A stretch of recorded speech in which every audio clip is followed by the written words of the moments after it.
5वें दिन हुआ कुछ ऐसा कि तेजस्वी ने चंचला को एक लंबा पत्र लिखा जिसमें उसने अपने प्रेम की घोषणा की, अपना सब कुछ अर्पित करने की बात कही। चंचला ने पत्र पढ़ा और मन ही मन सोचा, यह तो बहुत जल्दी डूब गया। असली प्रेम इतना सस्ता नहीं होता। लेकिन आनंदी ने ऐसा कुछ नहीं किया। फिर भी मधुरिमा ने खुद आनंदी को रात्रि भोज का निमंत्रण दिया। तभी आनंदी को 5वीं सीख मिली, जल्दी अधिक निवेश मत करो, न समय का न भावनाओं का। आनंदी ने विनम्रता से इनकार कर दिया। आज मेरे पिता को लिखे पत्र का दिन है। मैं उन्हें प्रतिदिन सूर्यास्त से पहले पत्र लिखता हूँ। कल मिलते हैं। इससे मधुरिमा को हैरानी हुई, लेकिन एहसास भी हुआ कि आनंदी का अपना जीवन, अपनी कमिटमेंट्स हैं। अब समय आ गया था 6ठे दिन की परीक्षा का। चंचला ने तेजस्वी से कहा, यदि हमारा विवाह होता है तो तुम्हें इसी महल में रहना होगा। तुम्हारे परिवार से मिलने वर्ष में एक बार जा सकोगे। तेजस्वी ने तुरंत हाँ कर दी। जो आप कहेंगी वैसा ही होगा।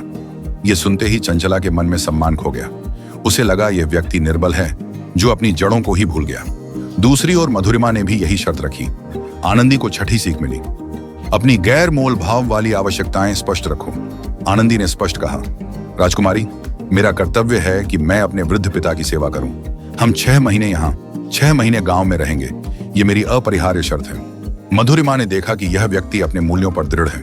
उसके मन में सम्मान और बढ़ा। अंतिम परीक्षा दिन तेजस्वी ने चंचला से कहा, मैं आपसे प्रेम करता हूं, क्या आप मुझसे विवाह करेंगी? चंचला ने उत्तर दिया, प्रेम? तुमने तो केवल 7 दिन मुझे जाना है। प्रेम के लिए समय चाहिए, परीक्षण चाहिए। तुम असफल हो।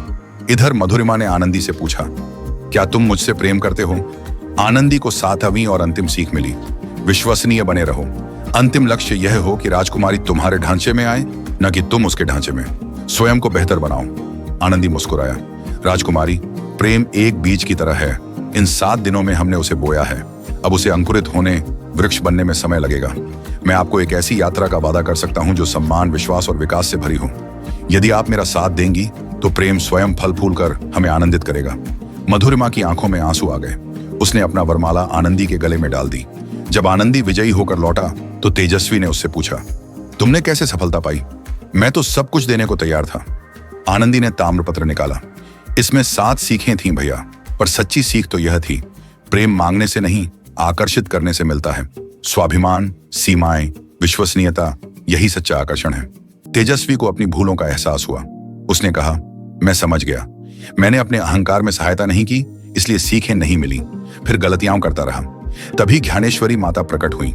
वही वानर गुरु थी। उन्होंने कहा, तेजस्वी, तुम्हारी सबसे बड़ी गलती यह थी कि तुमने पहली परीक्षा में ही करुणा नहीं दिखाई। जिसके हृदय में करुणा नहीं, वह किसी से सच्चा प्रेम नहीं कर सकता। पर अब तुमने सीख लिया है। माता ने चंचला की एक बुद्धिमान सखी विश्वासिनी का परिचय कराया। तेजस्वी ने इस बार धैर्यपूर्वक सीखी हुई बातों को याद रखते हुए विश्वासिनी से मित्रता की और कुछ माह में उनका विवाह हो गया। दोनों भाई अपनी पत्नियों और वृद्ध पिता के साथ आनंद पूर्वक रहने लगे। और पुष्पग्राम में यह कहावत प्रचलित हो गई, सहायता करो तो सीख मिलेगी, सीख मिले तो ज्ञान आएगा, ज्ञान आए तो प्रेम स्थिर होगा, और प्रेम स्थिर हो तो जीवन सुंदर बनेगा। सच्चा प्रेम स्वाभिमान की जड़ों पर ही खिलता है, दूसरे के चरणों में अपना सब कुछ गंवा देने पर नहीं।